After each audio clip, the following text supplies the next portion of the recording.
6 years anniversary update. ശിശുദിനത്തിൽ 2 ശിശുക്കൾ കല്യാണം കഴിച്ച് ഇന്നത്തേക്ക് 6 വർഷമാവുന്നു. ഇത്തവണ വളരെ വെറൈറ്റി ആയിട്ടാണ് എന്റെ ഹസ്ബൻഡ് എനിക്ക് ഗിഫ്റ്റ് തന്നത്. രാവിലെ 6:45 എന്റെ ട്രഷർ ഹണ്ട് ആയിരുന്നു. വീട്ടിലെ പല പല കോണിന്നും ഓരോരോ ചിട്ടുകൾ കിട്ടി ഓരോ ക്ലൂവും ഞാൻ സോൾവ് ചെയ്ത് അവസാനം ഞാൻ എത്തിപ്പെട്ടത് എന്റെ ഗിഫ്റ്റിലേക്കാണ്. ഗിഫ്റ്റാണ് ഏറ്റവും വലിയ ഹൈലൈറ്റ്. 3 കൊല്ലം മുമ്പേ ഖാലിദിയിൽ ഞങ്ങൾ താമസിച്ചുകൊണ്ടിരുന്നപ്പം അതിന്റെ അടുത്തുണ്ടായിരുന്ന ഒരു ബുട്ടീക്ക് ഉണ്ടായിരുന്നു. അതൊരു അറബിക് ക്ലോത്തിങ് സ്റ്റോറാണ്. അവർ ഡിസ്പ്ലേയിൽ വെച്ച ക്ലോത്ത്സ് കണ്ടപ്പം വളരെ ഇഷ്ടപ്പെട്ടിട്ട് വാ എനിക്കിത് വേണമെന്ന് പറഞ്ഞ് ഉള്ളിലേക്ക് വലിച്ചു കൊണ്ടുപോയി ഞാൻ. ഉള്ളിൽ കയറി പ്രൈസ് കണ്ടപ്പം അയ്യോ എനിക്കിത് വേണ്ട, ഈ ഒരു ക്ലോത്ത് വാങ്ങിക്കുന്നതിന് പകരം ഞാൻ 10 ക്ലോത്ത് വേറെ വാങ്ങിക്കാൻ പറ്റുമെന്ന് പറഞ്ഞിട്ട് ഇറങ്ങി പോകുന്നതായിരുന്നു. അവിടെ നിന്നുള്ള 2 ഔട്ട്ഫിറ്റ്സും ഒരു ബാഗും ആണ് ഇപ്രാവശ്യത്തെ ആനിവേഴ്സറി ഗിഫ്റ്റ്. ഞാൻ പറഞ്ഞ ബുട്ടിക്ക് ഇതാണ് മയ്യാസ് റട്ട. അവർക്കൊരു ഫ്രീ പ്രൊമോഷൻ. അത്യാവശ്യം പിശിക്കായ ഭാര്യയ്ക്ക് എന്ത് കൊണ്ട് കൊടുത്താലും ഫസ്റ്റ് തന്നെ പ്രൈസ് ടാഗ് നോക്കുന്ന അറിയുന്നതുകൊണ്ട് അതൊക്കെ വിദഗ്ധമായി മാറ്റി വെച്ചിരുന്നു എന്റെ ഭർത്താവ്. എന്തൊക്കെ പറഞ്ഞാലും എത്ര കാലം കഴിഞ്ഞാലും ഒരു ലെറ്റർ കിട്ടുമ്പോൾ നമുക്ക് എന്തായാലും ഒരു ചിരിയും സന്തോഷവും വരും. സോ ഇപ്രാവശ്യം തന്ന ഗിഫ്റ്റിനെക്കാട്ടിയും എനിക്ക് കൂടുതൽ ഇഷ്ടമായത് അത് തന്ന രീതിയും അതിന് പിന്നാലെ എടുത്ത ആ എഫേർട്സും തന്നെയാണ്. Happy children's day.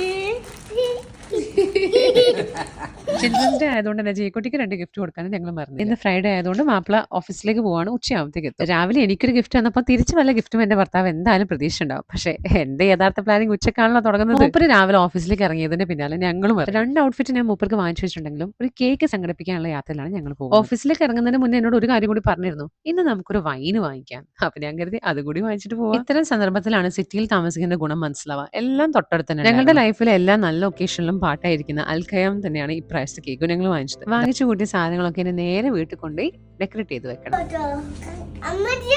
ജയ്ക്കുട്ടിനെ കുളിപ്പിച്ച് ഫുഡും കൊടുത്ത് ഉറക്കിയതിനു ശേഷം ഞാൻ എന്റെ ഡെക്കറേഷൻ പരിപാടി തുടങ്ങി. ഇതൊക്കെ കണ്ടപ്പോൾ മൂപ്പരുടെ ചിരിക്കുന്ന മുഖത്തിന്റെ റിയാക്ഷൻ എടുക്കാൻ എന്നോട് വിട്ടും പോയി, സോറി. പിന്നെ പുതിയ ഡ്രസ്സ് എടുത്തില്ല, ഫോട്ടോസ് എടുത്തില്ല എന്നുള്ള പരാതി പിന്നെ പാടില്ലല്ലോ. അതുകൊണ്ട് തന്നെ 6th ആനിവേഴ്സറിയും ചിൽഡ്രൻസ് ഡേയും പ്രമാണിച്ച് എല്ലാവരും അങ്ങോട്ടും ഇങ്ങോട്ടും കിട്ടിയ ഔട്ട്ഫിറ്റ്സ് ഇട്ട് ഫോട്ടോഷൂട്ട്സ് തുടങ്ങി.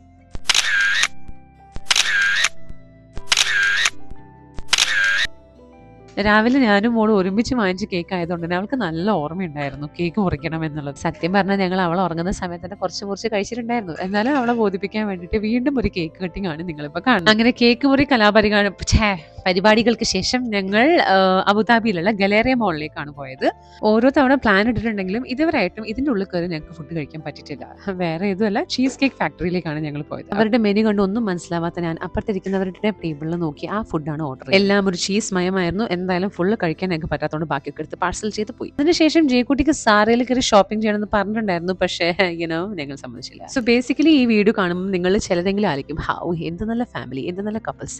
എന്നാൽ സത്യാവസ്ഥ അതൊന്നല്ല ഗൈസ്. ഇന്ന് തന്നെ ഒരു 4-5 പ്രാവശ്യം അങ്ങോട്ടും ഇങ്ങോട്ടും ഓരോന്നും പറഞ്ഞ് മുഖം വീർപ്പിച്ച് 2 പേരും നിന്നിട്ടുണ്ട്. പക്ഷെ അതൊന്നും ഈ വീഡിയോയിൽ കാണിക്കില്ലല്ലോ.